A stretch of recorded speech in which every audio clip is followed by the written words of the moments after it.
time for a little extreme vetting. Let's start with the incompetent babies. Thank you very much for coming out. Is the sound working? I can hear you. Can you hear us? Is the sound working? Look at that moon. It's a new moon. Can you hear now? Oh, much different. To support and defend the Constitution of the United States. Can't hear? Does this work better? No. As staff? Sound people? So imagine if they were in charge of the security of our nation. And did any of these jokers protest when President Obama restricted travel in the same states? Hell no. That, of course, would be racist. Now let's find an adult. This is not a travel ban. This is a temporary pause that allows us to better review the existing refugee and visa vetting system. This is not, I repeat, not a ban on Muslims. The Homeland Security mission is to safeguard the American people, our homeland, our values, and religious liberty is one of our most fundamental and treasured values.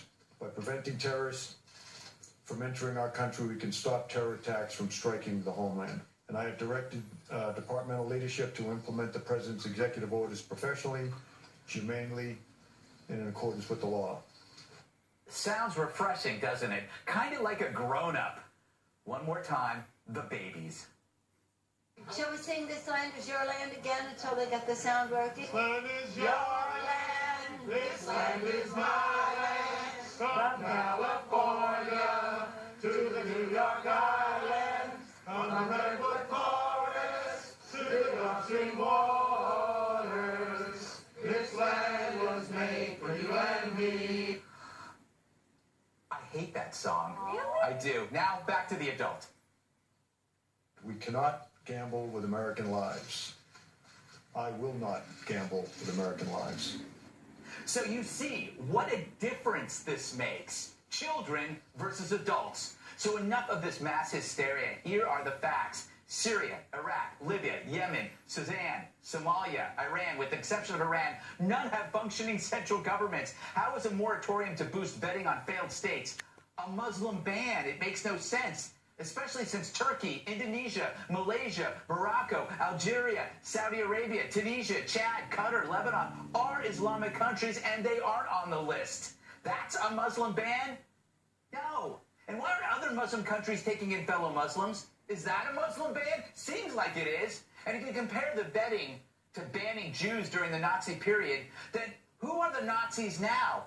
Other radical Muslims. So extend the logic. Does anyone who wants to come here have the right to come here unvetted? If so, are you ready for 1 billion new arrivals, including, get this, the Nazis? Maybe we could put them in Beverly Hills or on Michael Moore's estate. We take in more refugees than anyone, and these dopes are huffing over a pause in a time of terror. It's idiotic. Imagine Earth as a crime-ridden town, and there's one safe house. How do you keep that safe house, America, always safe? It's called vigilance. Act now and you save more lives around the world later. But what we're seeing is a tantrum by the media, by celebs, and the bureaucrats who vote Democrat to protect their jobs. The opposition are babies who just got a flu shot. It's for their protection. They know it, but they're still crying.